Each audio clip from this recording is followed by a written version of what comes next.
Você lembra que no vídeo anterior sobre membrana plasmática falamos um pouco sobre a sua permeabilidade seletiva? Então, no vídeo de hoje vamos falar sobre um dos tipos de transporte através da membrana, o transporte passivo. Vem comigo! Então já se inscreve aí no canal e ativa o sininho de notificação para não perder nenhuma novidade, pois estamos tendo vídeo todos os dias de segunda a sexta.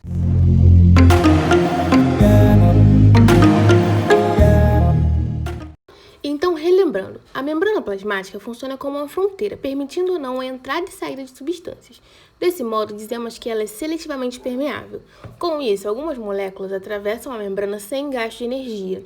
Esse tipo de transporte chamamos de transporte passivo. Nesse transporte, falamos sobre o deslocamento de soluto, ou seja, de substâncias dissolvidas dispersas no citoplasma e no meio extracelular, e também da água. No transporte passivo, as moléculas atravessam a membrana a favor do gradiente de concentração, ou seja, da área de maior concentração para a de menor concentração, até chegar ao equilíbrio, onde as concentrações em ambos os lados são semelhantes, e a mesma quantidade de soluto que atravessa numa direção, atravessa para outra. Exemplos de elementos que atravessam a membrana por transporte passivo são gases, como oxigênio e gás carbônico, alguns íons, aminoácidos e monossacarídeos. Esse transporte é dividido em difusão simples, difusão facilitada e osmose. A diferença entre elas é o que e como irá atravessar a membrana.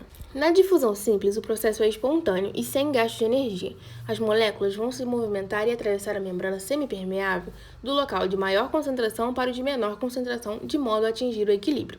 Por exemplo, se colocarmos corante em uma das extremidades de um recipiente com água, cujo possui uma membrana semipermeável, o corante irá atravessar a membrana espontaneamente até que todo ele seja espalhado pelo recipiente. Na célula, por exemplo, a difusão simples é o mecanismo pelo qual ocorre a entrada de oxigênio e saída de gás carbônico das células.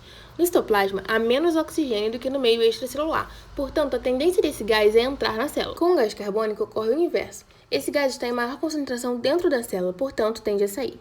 Com a água, a difusão ocorre de maneira específica pelo processo que chamamos de osmose. Nesse mecanismo, há a passagem através da membrana de solvente, ou seja, da água.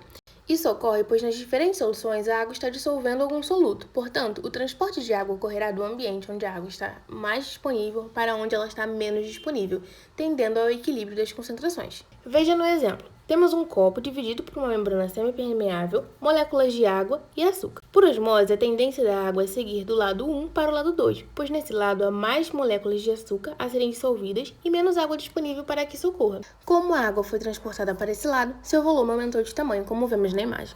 A nível celular, a osmose nos leva a algumas consequências, pois dependendo de onde a célula está inserida, a água irá entrar ou sair dela, causando aumento ou diminuição de seu volume. Por exemplo, se a célula está num ambiente hipertônico, como na situação 1, ou seja, com a concentração de soluto fora da célula maior, a tendência é que a água saia da célula para tentar igualar as concentrações. Portanto, a célula acaba murchando, como na figura A. Se as concentrações dentro e fora da célula forem semelhantes, a célula está em um meio isotônico, na situação 2, e, portanto, permanecerá normal.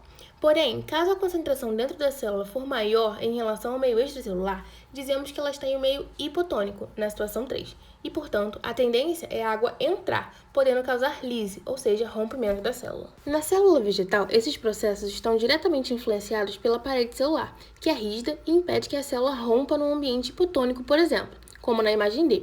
Nesse caso, a célula incha e se mantém túrgida, mas não rompe.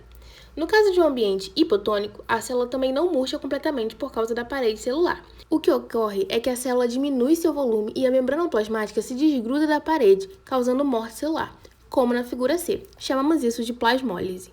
Por fim, temos a difusão facilitada, que não tem esse nome à toa. Nesse caso, as moléculas atravessam a membrana com o auxílio de uma proteína transportadora. A glicose e alguns íons, por exemplo, utilizam esse tipo de transporte, já que não conseguem atravessar a membrana livremente sem as proteínas. Vale ressaltar que, como essa passagem ocorre no meio de maior concentração para o meio de menor concentração e sem gasto de energia, é configurado como um transporte passivo. É isso, galera. Espero que tenham gostado. Não se esqueça de se inscrever no canal, ativar as notificações e nos seguir nas redes sociais. Um beijo!